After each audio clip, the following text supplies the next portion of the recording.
너희 중 장로들에게 권하노니 나는 함께 장로된 자요 그리스도의 고난의 증인이요 나타날 영광에 참여할 자니라. 너희 중에 있는 하나님의 양무리를 주되 억지로 하지 말고 하나님의 뜻을 따라 자원함으로 하며 더러운 이득을 위하여 하지 말고 기꺼이 하며 맡은 자들에게 주장하는 자세를 하지 말고 양무리의 본이 되라. 그리하면 목자장이 나타나실 때에 시들지 아니하는 영광의 관을 얻으리라. 젊은 자들아, 이와 같이 장로들에게 순종하고 다 서로 겸손으로 허리를 동이라. 하나님은 교만한 자를 대적하시되 겸손한 자들에게는 은혜를 주시느니라. 그러므로 하나님의 능하신 손 아래에서 겸손하라. 때가 되면 너희를 높이시리라. 샬롬. 5월 27일 금요일 하늘 양식과 함께 새로운 날을 시작하시는 한 사람 한 사람을 주님의 이름으로 사랑하고 축복합니다. 겸손함으로 본을 보이라. 오늘 본문은 교회 지도자들에게 권하는 말씀입니다. 주장하는 자세로 하지 말고 양무리의 본이 되라는 내용으로 본이 되지 않는 지도자들에게 경각심을 줍니다. 다른 사람의 본이 되려면 어떻게 해야 할까요? 성도의 본이신 예수님의 마음을 품고 예수님을 닮아야 합니다. 마태복음 11장 29절입니다. 나는 마음이 온유하고 겸손하니 나의 멍에를 메고 내게 배우라. 예수님의 성품은 겸손입니다. 그러므로 교회 지도자들은 무엇보다 겸손해야 합니다. 겸손은 남을 존중하고 자신을 낮추는 태도입니다. 겸손한 사람은 예수님을 닮았기에 예수님을 생각나게 합니다. 하나님의 은혜가 있고 하나님이 높여주시는 영광스러운 인생을 살 수 있습니다.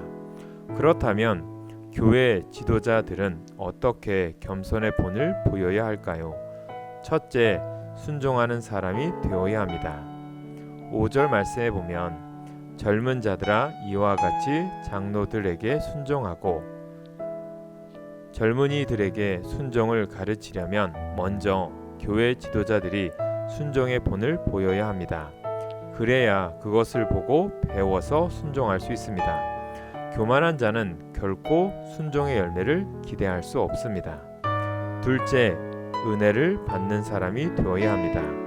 5절 말씀에 하나님은 교만한 자를 대적하시되 겸손한 자들에게는 은혜를 주시느니라. 하나님은 기도를 통해 우리에게 필요한 것을 공급하십니다. 그런데 교만한 사람은 기도가 능력이고 문제를 해결하는 열쇠라고 말하면서도 여전히 자신의 능력과 경험으로 해결할 수 있다고 여겨 기도하지 않습니다. 셋째, 하나님의 보호를 받는 사람이 되어야 합니다. 6절 말씀에 보면 그러므로 하나님의 능하신 손 아래에서 겸손하라. 때가 되면 너희를 높이시리라. 겸손한 사람은 하나님의 능하신 손을 의지합니다. 그 손을 의지할 때 평안과 쉼이 있습니다. 언제까지 피곤합니까? 하나님께 맡기지 못한 채 자신이 모든 것을 짊어지고 자기 능력으로 하려 할 때 피곤합니다. 스스로 낮추고 하나님께 맡기면 피곤하지 않습니다. 오늘 본문 7절 새 번역입니다. 여러분의 걱정을 모두 하나님께 맡기십시오. 하나님께서는 여러분을 돌보고 계십니다. 이 말씀으로 항상 겸손한 삶을 살아가는 여러분 되시길 간절히 소망합니다. 오늘의 기도 제목입니다. 겸손의 삶을 살게 하옵소서. 오늘 나의 사랑이 필요한 분들을 위해 중보기도 하게 하소서. 교회 부흥의 일꾼 되게 하옵소서. 기도하겠습니다. 겸손의 본이 되어 주신 예수님, 예수님의 삶을 배우고 따르는 제자로 살게 하시니 감사합니다. 겸손한 주님의 마음을 닮아 내가 먼저 순종하고 은혜 받는데 본을 보이며 하나님의 능하신 손 아래 살게 하옵소서. 주님을 생각나게 하는 사람이 되게 하옵소서. 예수님의 이름으로 기도합니다. 아멘.